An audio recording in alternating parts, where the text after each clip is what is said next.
Hi, this is Myra Sinerstate, and I'm very happy to bring you the first of a series of video tutorials for Psytrance production, presenting some of the techniques and tricks I personally use in my music productions. A lot of people, mainly new producers, have contacted me after the release of my audio sample pack Psytrance Creator, asking me if I could make a video tutorial and elaborate a bit on how to properly use the samples included in the bass stereo folder of the sample pack. For those that are not familiar with the sample pack, the bass samples included in it are separated in mono and stereo layers. There is one folder with 10 different bass sounds in mono in a 2-octave range, and a second folder with 20 different stereo layers to be used in combination with the mono bass samples. This video tutorial will not only cover this subject, but examine step by step another 4 different ways on how to create and handle your stereo signals and add width to your Psytrance basslines. Before we get into the techniques of the stereo signal creation, I think it would be fair to describe in very simple words and visually represent what the mono, dual mono, and stereo signal actually mean, look like, and sound like in music productions. Monaural or monophonic is used to describe an audio signal intended to be heard as if emanating from one position. It can be reproduced through several different speakers, but all speakers are still reproducing the same copy of the signal. Mono has only one channel of audible information, and it looks like this. When you play a mono audio sample, your left and right speaker play the exact same thing. Dual mono is used to describe a mono signal which is emanating from 2 different channels of a stereo system. Dual mono has 2 channels of audible information, and it looks like this. When you play a dual mono sample, your left and right speaker play the exact same copy of a mono signal. Stereophonic or stereo is used to describe an audio signal reproduced using 2 or more independent audio channels. This creates the impression of sound heard from various directions and is perceived as space, similar to natural hearing. In our DAW, stereo audio has 2 channels of information, and it looks like this. When you play a stereo sample, your left and right speaker play 2 different signals. Having said all that, let's dive into the first technique of stereo signal creation for our bass. First thing we need to do for the demonstration of the stereo signal creation techniques is build a kick and bass loop. For the purposes of this video, I will be using a kick and bass sample included in my sample pack.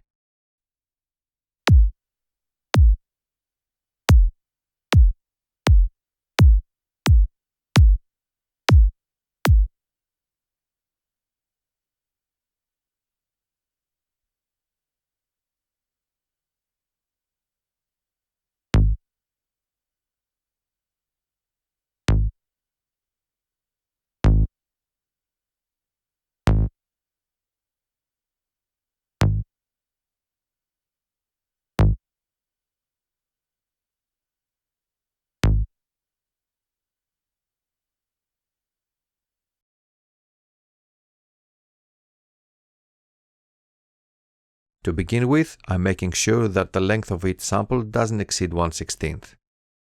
When cutting the length of any sample, always use a bit of fade out in the end so there is no clipping at the end of the sample. In order to create a better balance between the kick and bass, I'll be creating a sidechain effect on the bass manually by simply reducing the volume of the first sample by around 9 dB and the third sample by 1 dB. Of course, there are many ways to create this sidechain effect, including plugins or by adjusting the velocity of the MIDI keys when you are using a VST instrument as a direct sound source. So let's listen to what we have at the moment.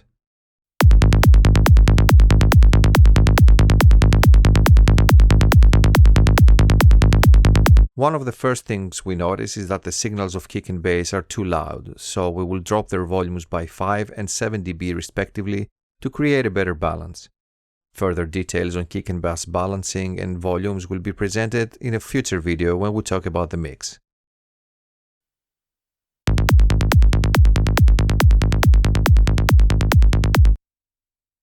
To have a visual representation of the audio signal, we will open the Vengeance Scope analyzer on the master output.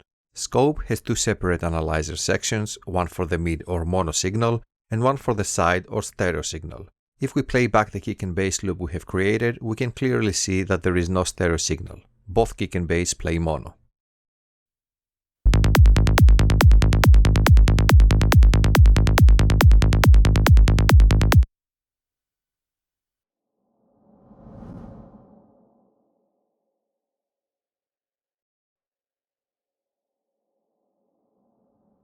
The first technique we will be looking at is creating a stereo signal from a dual mono source, in this case our bass sound.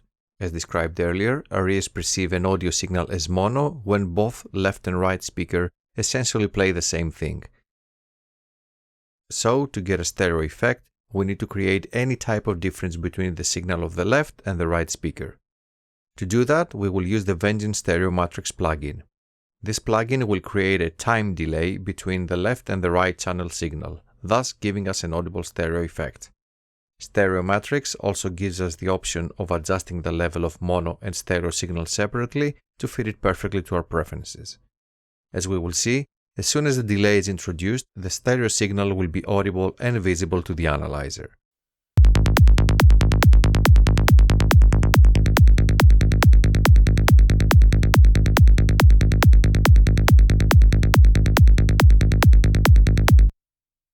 What I personally do when using this technique is keeping my two signals independent from each other. To achieve that, I duplicate the bass channel, keep the stereo matrix only on the channel I will use as stereo, and take out all the mono signal by turning the mono signal knob all the way to 0.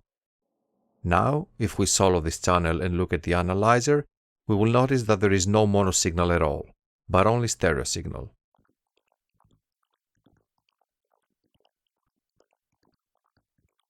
I then proceed to open an EQ after the stereo matrix and roll off the low frequencies of the stereo signal at about 150 to 200 Hz.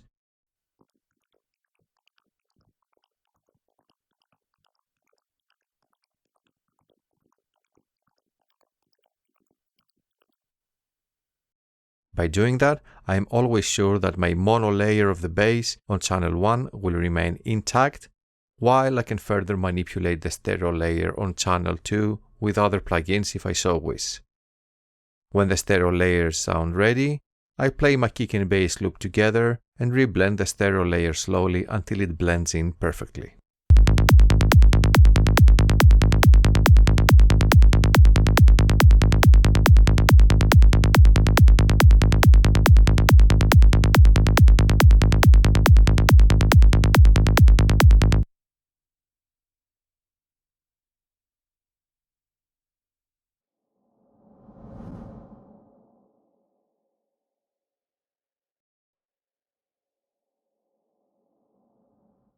The second technique we will look at is creating a stereo signal from a secondary bass source. Instead of duplicating our original bass, this time we will choose a different bass sound to import and use that as a stereo layer. So, we will open a secondary channel, which we will name Side. Choose a new bass sound to import from the bass folder. Open a stereo matrix on the new bass channel. Create a stereo signal with a delay. Take out the mono signal so we are left only with a stereo. Open an EQ and keep only the stereo frequencies that we want. And then slowly blend it on top of our mono bass layer.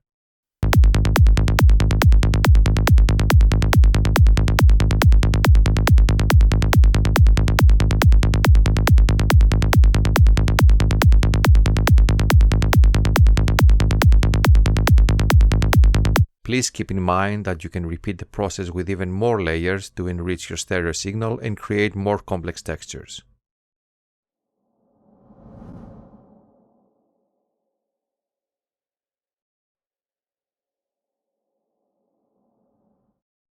The third technique we will be looking at is the usage of the pre-made stereo layers included in the Psytrance Creator Pack. As mentioned earlier in the video, the audio pack includes two separate folders, one containing monobass layers and one containing stereo layers. For demonstration purposes, I have already imported all the stereo layers in separate tracks, adjusted their volumes, and connected them all to one group channel. I did this so I can use only one EQ placed on the group channel to roll out the low end of the stereo signal, instead of using separate EQ instances on all layers separately. By using the pre-made stereo signals of the sample pack, we don't need to use the stereo matrix, because all these signals are stereo only. The mono signal is not present to begin with, so we don't need to take it out. In principle, this technique is identical to the previous one since we are using a secondary layer as a stereo signal. But the difference in this case is that some of these stereo layers were not created from bass sounds. This gives us the opportunity to experiment with several stereo layers stacked on top of each other and create more complex signal characteristics. First thing we will do is play our mono kick and bass loop and go through the stereo layers one by one to select the ones that we like.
Now that we have selected the ones that we prefer, we can clear out the rest and focus on how to properly blend all signals together to form one unified signal. To do that, we will open one EQ on each layer. Listen to the layers separately so we can EQ them as we please, and then adjust the volumes by introducing them one by one on top of our mono bass. Please keep in mind that the more signals you introduce, the more precise the mixing and EQing must be in between them.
As we described in the beginning of the video, the human hearing perceives an audio signal as stereo when there is a difference between two independent signals.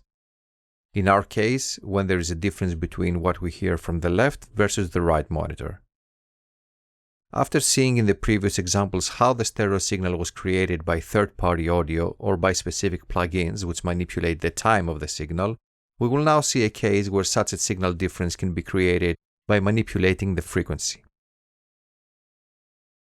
What we need to do first is go to our base channel and duplicate it, creating an identical copy of it in a new channel. We will now hard pan one channel to the left and one channel to the right. By doing so, we essentially separate our dual mono channel into two single mono channels, one playing on the left and one playing on the right. What we will do next is open any EQ we prefer in both channels. For the purposes of this video, I will be using FabFilter Pro Q2. Since the two mono channels are now independent and we use one as mono left and one as mono right, any frequency difference between the two will result in a stereo signal.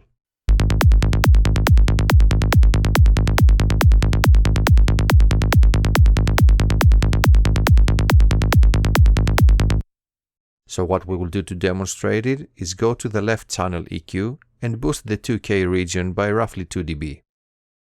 Immediately, we see the presence of the stereo signal in our analyzer.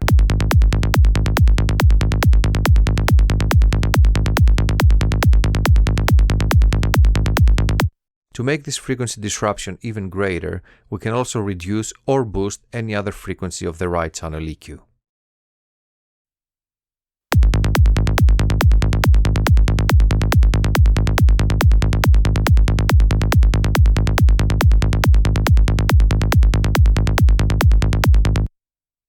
One of the things that will come apparent when using this technique is that it is practically impossible to control the EQ of the stereo signal without affecting the mono signal.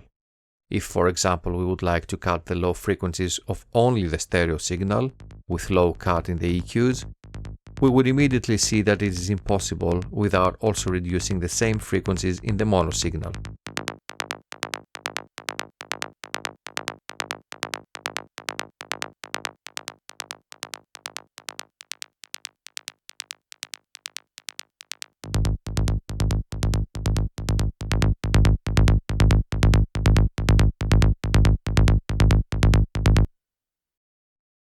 It is also apparent that even if we switch the EQ to mid-side mode and try to do the same only on the side signal, still nothing gets affected.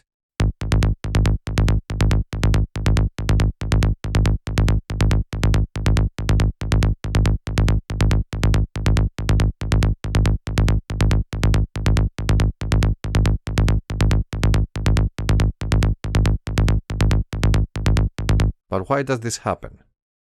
This happens because when we did the hard panning on the two copies of the bass in left and right, we essentially created two single mono channel sources, and we cannot have a stereo signal in any shape, type or form when we have audible information on a single channel. What we hear and see in the analyzer as stereo signal is two mono channels with a frequency signal difference coming out of one stereo channel. Let me repeat that. What we hear and see in the analyzer as stereo signal is two mono channels with a frequency signal difference coming out of one stereo channel, in this case our main output. So, the only way to EQ the stereo signal is recombine the two mono signals by sending them through a stereo channel, for example the kick bass group.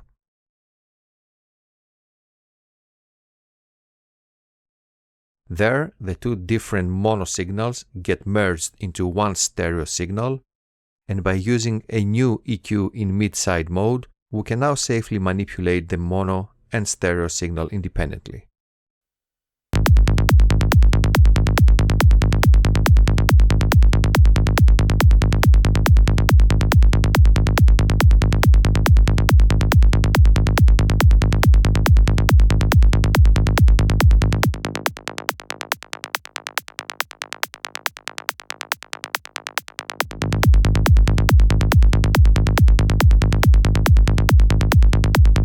One of the things we need to be careful is that this group channel contains also the kick. So what we do in the mid or mono section of the EQ for the bass also affects the kick. The side or stereo section of the EQ doesn't affect the kick because there is no stereo signal in the kick. But the mono section does.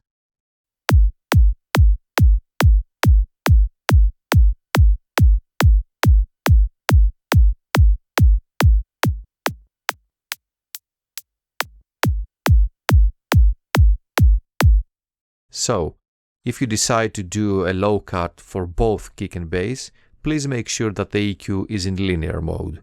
Otherwise, not only the frequency but also the phase of the kick and bass will be affected.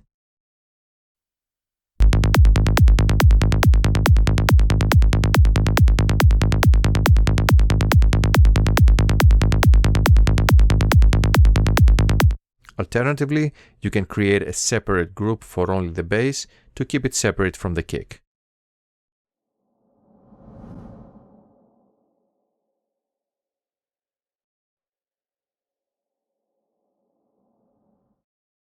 The final technique we will look at is how to create a stereo signal without any plugins at all. To demonstrate that, we will use the example of technique 4, where we have two channels in mono left and mono right. Since we know from the previous examples that any type of unbalance between these two signals will result in a stereo signal, we can simply create that unbalance by changing the volume of either one.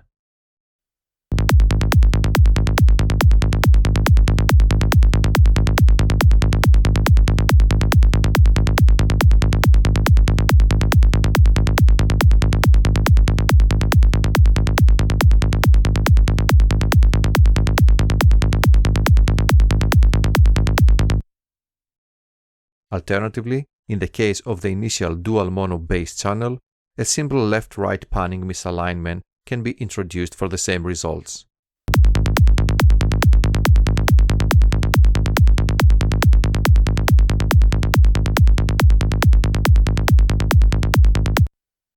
So, that's it for now as far as the stereo creation and handling of our Psytrance Basslines. All the links to the plugins and sources used in the video will be available in the description below. I hope you enjoyed the video. If you found the information helpful, please give it a thumbs up and drop your comments down below. Also, don't forget to subscribe and stay updated on all new videos and upcoming tutorials. Bye bye.